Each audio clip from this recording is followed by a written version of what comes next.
So Trisha Hersey was bone tired.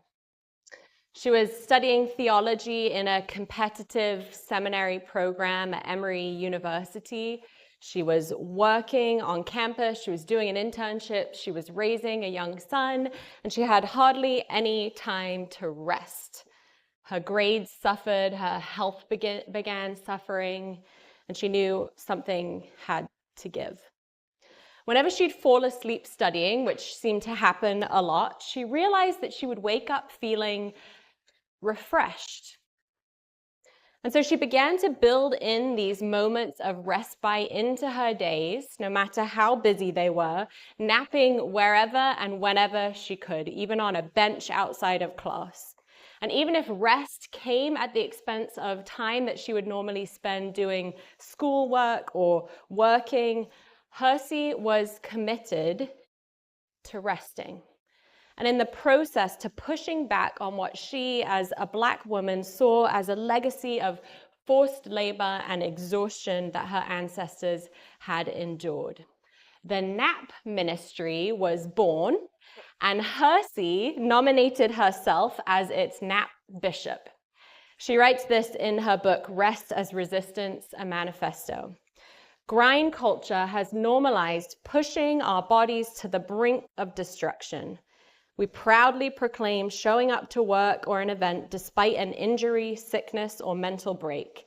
We are praised and rewarded for ignoring our body's need for rest, care, and repair. She now urges her followers to spend any extra time that they would have spent working napping, or time that they would have spent staring at a screen, just spent staring out into space. She says it's about collectively refusing to grind ourselves into the ground. Rest as resistance. We are in a series of messages on practicing the way. It's based on a book by Pastor John Mark Comer of the same name, Practicing the Way. We're talking about what it means to apprentice under Jesus, to be with him, to become like him, and to do as he did. And one of the primary means that followers of Jesus, apprentices of Jesus, have used throughout the ages to become like him are practices. Spiritual practices, habits, disciplines. Some of us hate that word, right? Things that form us and train us in our habits to become like Jesus. Things that create space for the Holy Spirit to move in our lives. Last week, JC preached on a particularly countercultural practice, an upstream practice for many of us, right? Fasting. And this week, we're talking about another one that is very countercultural, Sabbath. If that word sounds foreign or confusing, it simply means one day set aside to stop, to cease striving, to cease productivity, to cease consumption. One day set aside for worship and delight. Now, rest, I think, for us might sound a little bit like passive. Maybe something kind of cozy. For me, I imagine, putting on my favorite pair of sweats and sitting on the couch with a cup of tea, reading a book, maybe getting into bed by 9:30 p.m. That is what my current fantasy is, okay, in this season of life. But the practice of Sabbath and the rest that God invites us to, that God even commands us to, is something a lot more active and something a little more gritty. Rest as resistance.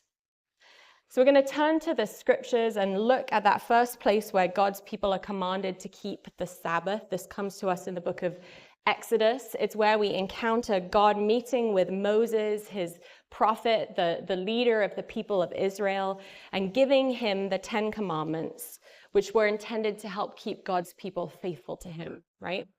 So this is Exodus chapter 20, verses 8 through 11.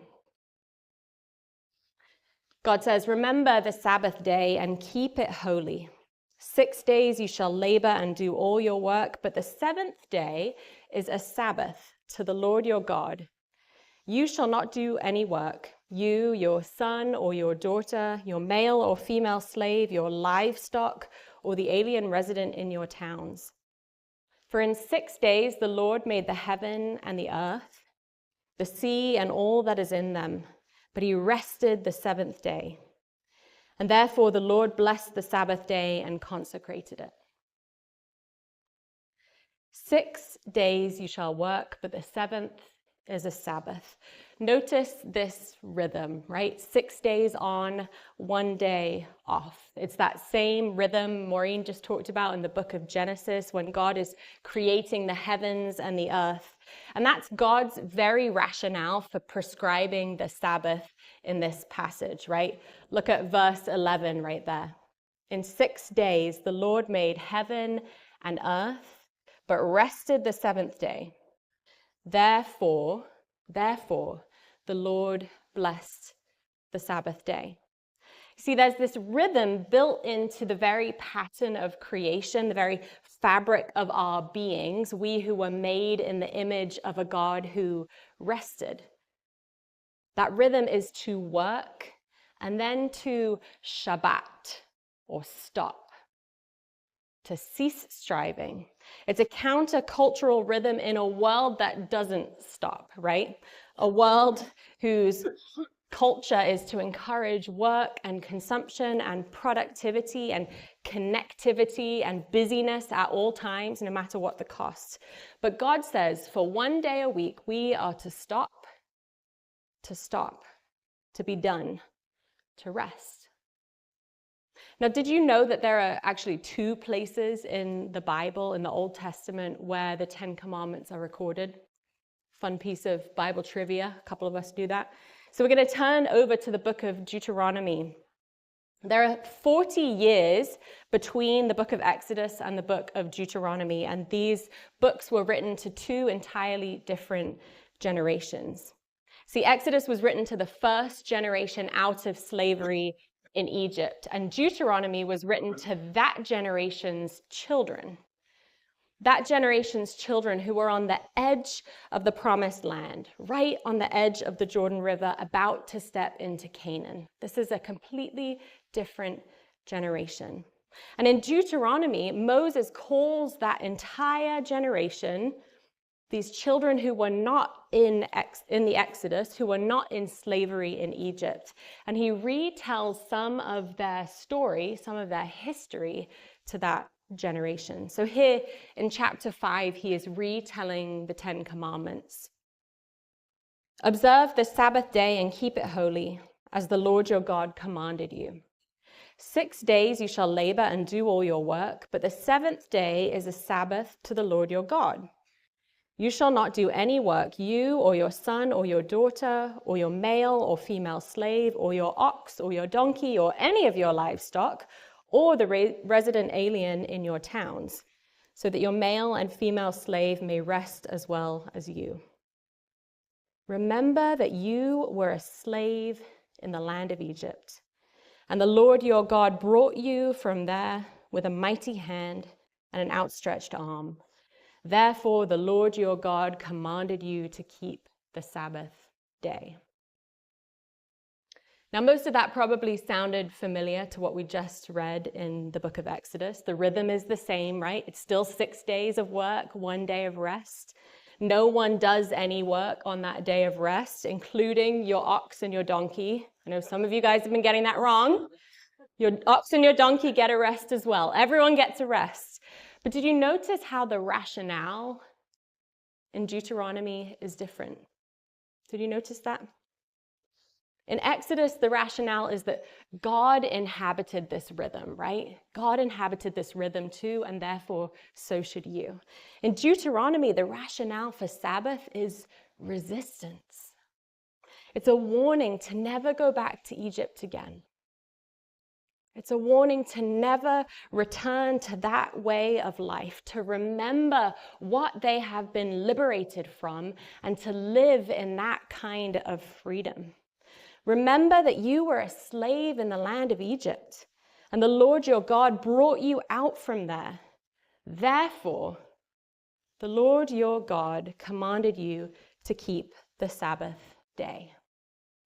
For the people of God, the practice of Sabbath rest, was about resistance to the yoke of slavery. Now, life in Egypt for God's people, for that first generation, was hard. We read in the book of Exodus about Pharaoh as a brutal tyrant.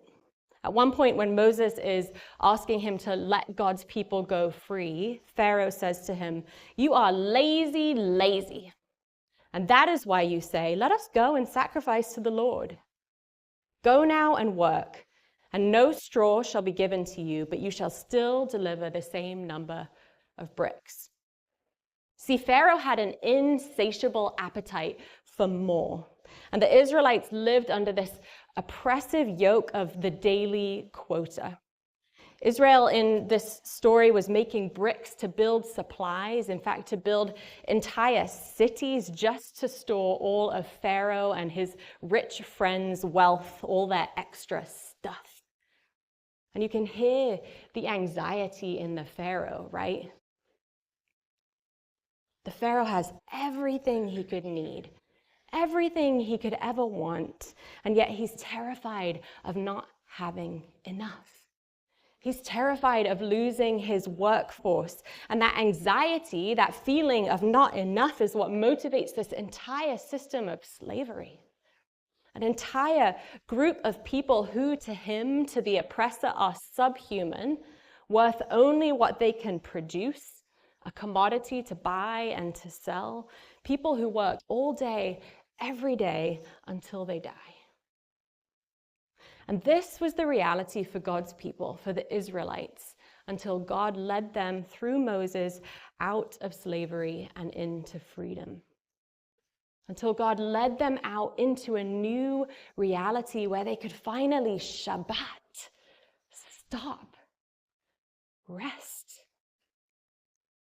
See, rest is what comes to a people who have been set free by God. To a people who have been liberated from their slavery. Now here's the thing, and maybe you've already been hearing it in what I've been saying. We live in Egypt. We live in Egypt, a land of prosperity and wealth, whose prosperity and wealth historically was built largely off the back of slaves. We're the richest nation in the world. Even the median household income in the US of about $75,000, depending where you find your numbers, places a family in the top 4% of the richest people in the world. Most of us here have more than one pair of shoes, right? Most of us have some expendable income. Compared to the rest of the world, we are rich. We live in Egypt. And the truth is, the hard truth is, many of us are the Egyptians. Our entire capitalist economy is predicated upon our consumption, right? And so we consume more and more and more, and most of us can't help that feeling of never having quite enough. I think you know what I'm talking about, right? It's that feeling that if I just had that next new pair of shoes, or if I could just renovate that bathroom finally, or if I could just upgrade my phone, then I'd be content, then I'd be happy, then I'd feel like I had enough. But that thing happens, we buy that thing, we do that renovation, and something else fills its place. We have that insatiable appetite for more, that feeling of never enough. And we live in this culture of anxiety and restlessness, of consumption. But we're not just consuming, we're not just consumers, right? We're also being consumed. We're enslaved. We are never enough. Did you know that Americans work more hours per week than any other nation in the world? In the 1960s, theorists all thought that with the invention of time-saving, labor-saving devices like the dishwasher, that the problem in the future would be that people had too much leisure time, too much free time on their hands. A famous Senate subcommittee before Nixon in the 1960s said that by 1988, very specific date. The average American would work at most about 20 hours per week. All right, you're laughing. So what happened instead? What did we do with our free time? We got more stuff that we have to maintain. We just worked more, right? We worked more, so that we could accumulate more, because we have this insatiable appetite, this deep anxiety that we will never have quite enough. Now, I'm not saying work is bad. God clearly designed us to work 6 days a week, right? Hard work is a good thing. We're designed for it. But all work and no rest is not a godly thing. It's not the pattern set up for us. It's not what we are made for. And I know that we all have our own experiences of living in Egypt, ways that the drive for more, ways that that restless anxiety of never enough manifests in our lives. The other night, I literally lay awake for 3 hours in the middle of the night, running through my mental to-do list. Okay, this might be a pregnancy thing, I don't know, but I was trying to think about all the things that have to happen before baby number 2 comes, right? It's the things we need to buy, the things we need to clean, the things that we need to fix, the things that we need to do, the ways that we need to spend time with Liza before she becomes not the only child anymore. My mind could not stop. And I know I find it hard to just rest and delight when I return home from work in my office. I'm finally with my daughter and my husband, this thing that I've been looking forward to, right? And I still have this impulse telling me to check my phone, to make sure that no one needs me, that I didn't get a message, to shoot off a really quick reply to that email so that people will know that I'm prompt and snappy, right? You see, I'm still living in Egypt. Can anyone else relate? I don't know about you, but I know that's not how I want to live. That's not how I was designed to live. Jesus, who, by the way, was God and also practiced Sabbath, Jesus said, "Come to me, all you who are weary and heavy laden, and I will give you" what? Rest. And Jesus died and rose again so that the yoke of slavery might be broken once and for all. In Galatians chapter 5, verse 1, it says, "For freedom Christ has set us free." For freedom Christ has set us free. Stand firm, therefore, and do not submit again to a yoke of slavery. Resist. Stand firm. Don't return to Egypt. Do not submit again to the forces that seek to enslave you. But how? The practice of Sabbath is a gift to us. In the gospel, Jesus says that the Sabbath was made for us. The Sabbath is a gift for us that helps us to draw a line in the sand. A line that says to the Pharaoh in each of us and to the pharaohs around us, you may go this far, but you may go no further. The practice of Sabbath is a practice of radical resistance to the prevailing narrative in our culture that you are what you do, you're worth nothing more than what you can produce and what you can consume.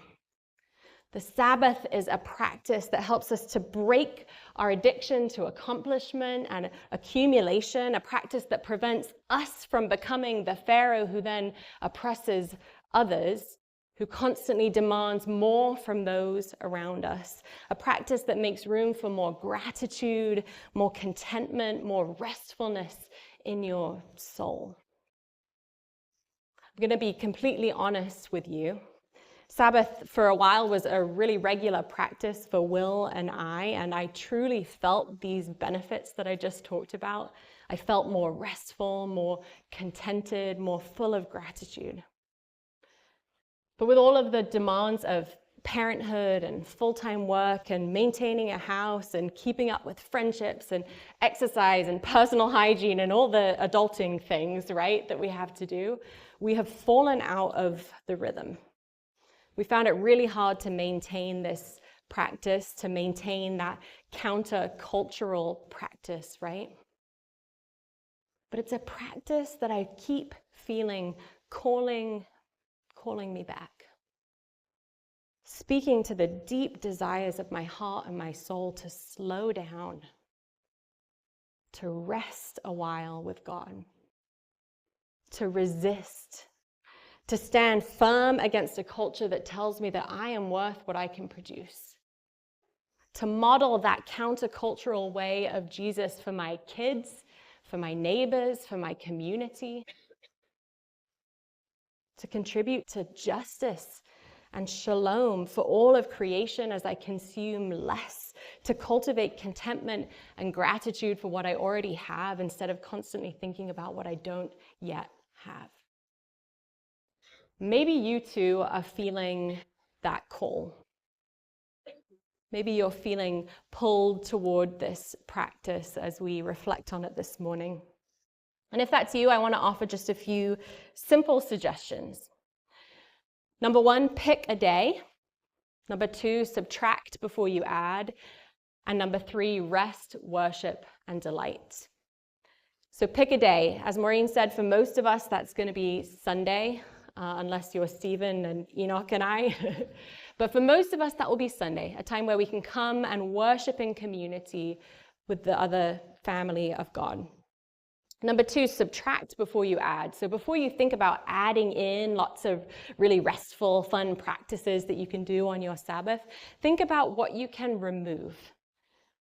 How can you begin to make space in your Sunday? Can you commit to grocery shopping and doing errands on Saturday instead of Sunday? Can you commit to doing your housework on Saturday so that Sunday can truly have a bit more spaciousness, a little more restfulness? What could you subtract? And then number 3, put everything that you're thinking of doing on the Sabbath day through these lenses. Rest, worship, and delight. Is what you're thinking of doing going to bring rest on a deep soul level?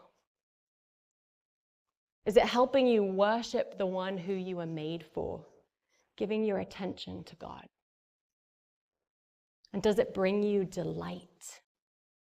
Does it help you to delight in this creation that God has given to us?